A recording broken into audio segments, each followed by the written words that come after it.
It's time again to look at the TAC legend writings. This time, what I'm going to do is I'm not going to just read from it. I'm going to talk about points that are brought up in this particular part of the book, because this particular part of the book is about 20 pages or more, and it's very concentrated. And so I'm just going to speak on it and see what happens. And let's approach it this way today. Master Manlon, in this particular scenario, was speaking to a large public audience, 100, 150 people, with some of his students nearby. And he was talking about the first overlay of wind playing. And Master Manlon, when he speaks, gets right to the kernel of the matter, right to the heart of the matter. And like a pebble that drops, and all these waves that then appear, that's what happens when he starts speaking. And so it gets very, very intricate and complex, and you can see how one thing is affecting another thing, and he's really digging inside of the process. Well, this can be a lot to listen to sometimes. And in this particular situation, there was a man named Julian that just could not take it, and he interrupted Master Manlon while he was speaking and basically said, look, what's with all this thinking? Why can't we just pick up our horns and play it? Now, wouldn't we all love to do that? I'll never forget one time my own son, who used to be an oboe player, said to me, Dad, you're so lucky. You can just, pick up your horn and play it. I said, hey, man, what do you think I do every day for an hour and a half when I'm warming up? I'm making my reed. So even at the level of the first overlay, it still requires a lot of attention and maintenance, doesn't it? I'm sure we've all experienced that. So anyway, Master Manlon asked Julian if he'd like to come up and play something, and he tried to play Mahler third. And he did very well at the basic first overlay level. His rhythm, pitch, and timbre were good. But Master Manlon noticed that his breathing was quite constricted because he was probably nervous. So Master Manlon made a point and said, look, isn't it fascinating how our automatic systems are affected in different circumstances? And then he went on to say, look, remember, there is always a simple and a complex answer. If the jet train has trouble running, the mechanic can say the jet train is having a problem. That is the simple answer.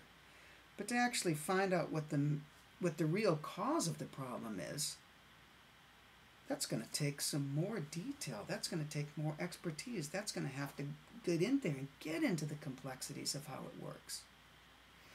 So this is very important to realize. And I think since we're all going to come across, problems in our playing, wouldn't it be important to not think of them in a negative light? But what about if we thought about it as the word problem as probe, missing links? Something interesting in that I'll let you think about. So Master Manlon said, look, why don't you play something else? Because Julian was saying, I think I could have done better. I wasn't very warmed up. My lip feels rotten from, having played that loud right away. And so Master Manlon said, look, play something else. And he did. He played Russian Easter Overture, the second trombone solo. Now, it's a rarely performed piece during this time in history. And again, Julian played it with a very solid sound, strong pitch center, very metronomic timing, well-managed dynamic placement. It kind of sounded like the way a good graphic artist or an architect would draw their blueprints. So Master Manlon said, look, what were you thinking about when you were playing? And Julian said, well, he felt more ready and in control of what he was doing. And Master Manlon said, yeah, I know, I heard that. But you didn't address my question. What were you thinking about while you were playing? And Julian, he was really starting to get very frustrated. And he said, you know, I thought, you know, I was doing a lot better. And he was getting really, really kind of ticked off. Master Manlon said, look, and he got real close to him. What does this piece mean to you? And Julian really couldn't comprehend it. He said, well, it feels like a chant, and I read that it was supposed to be a psalm. He said, what does it mean to you? And Julian really couldn't comprehend this question. He said, look, I was just trying to play it the best I can. That's it. Master Manlon said, look, I appreciate that. It was very clear you were giving it your present all. But knowing what something is about doesn't mean you are connected or even can relate to it. So from here, you know, he took Julian through all these different exercises. He was having him do breathing exercises. He was having him do all mouthpiece exercises, going to the horn, going to the mouthpiece, doing all this stuff.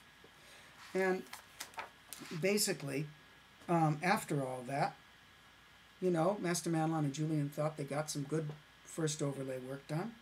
And Master Manlon then deepened the process by bringing up color. He said, well, let's look into color right now. He said, if you think of color while you're playing, this could add a certain element.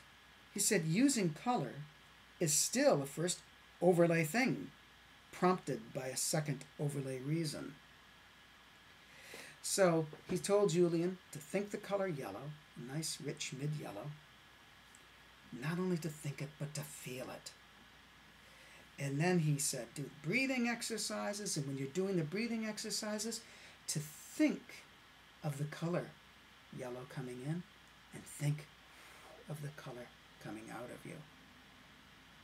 And he said, whether you're playing the mouthpiece or the horn. So Julian did that a few times.